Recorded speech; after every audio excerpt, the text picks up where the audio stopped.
I'm going to explain why giving advice in these circumstances or fixing your partner often has the opposite effect of what you intend.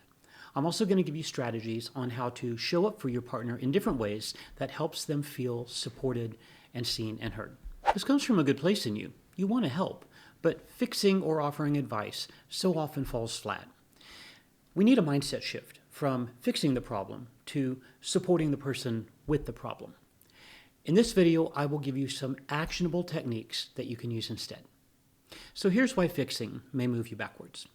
To begin with, your answers are not their answers. You have different lives, different strengths and weaknesses, different levels of confidence and insecurities. There's no practical reason why the strategies that you've developed over your life should work for your partner. They're completely different situations. And so when you say something like, well, you should just tell them what you really think about them. Well, that works for you in a certain circumstance. But what your partner may actually be hearing there is, I don't really understand how complex this is for you. And so we run the risk when we give our answers for their problems of actually undermining the support that we could be providing for those partners. Second, when you try to solve your partner's problems, it kind of makes you the expert on them. When you step out of the supportive partner role, you may inadvertently step into the therapist or coach role with them, which undermines the equity, the equality in the relationship. It creates a power differential, which is often uncomfortable for one or both of you. And at best, you make yourself the expert and them the student, which is not an equitable relationship. And at worst, you may inadvertently cultivate more uncertainty and insecurity in your partner, which if you're offering suggestions, is probably the opposite of what you're trying to do. And third, it can send the covert message that you don't think your partner is capable of solving their own problems. In these instances, what most of us need is encouragement and support. And fixing or advice type information can often feel like the opposite of that, even if it doesn't come from that place inside of us. Advice often does not land as feeling supportive. It lands as judgy. And so I think it's important in these cases to trust your partner.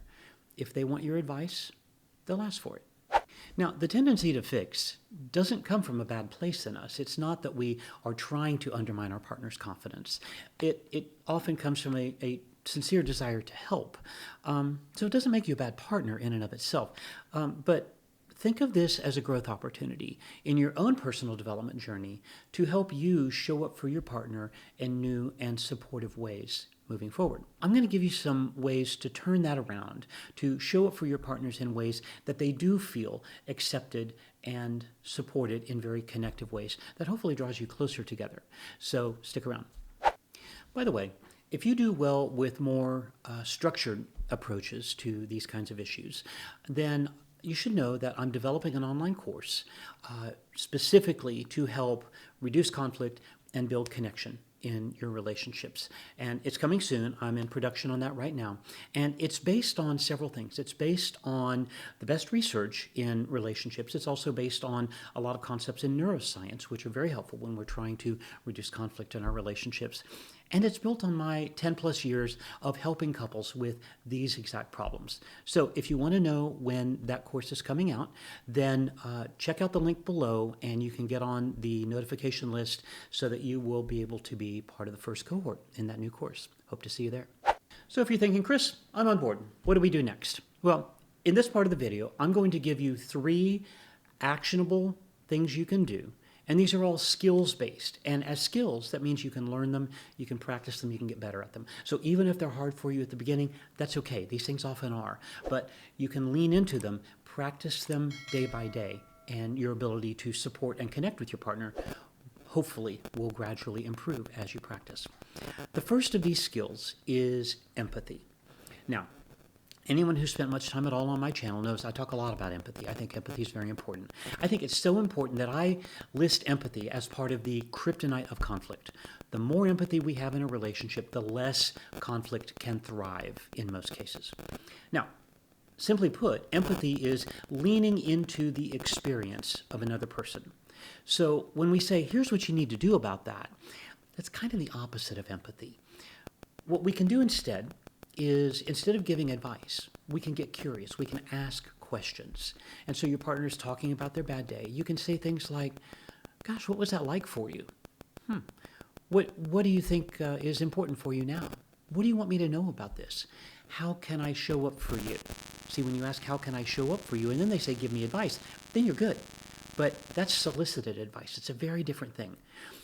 Empathy is curiosity about the other person.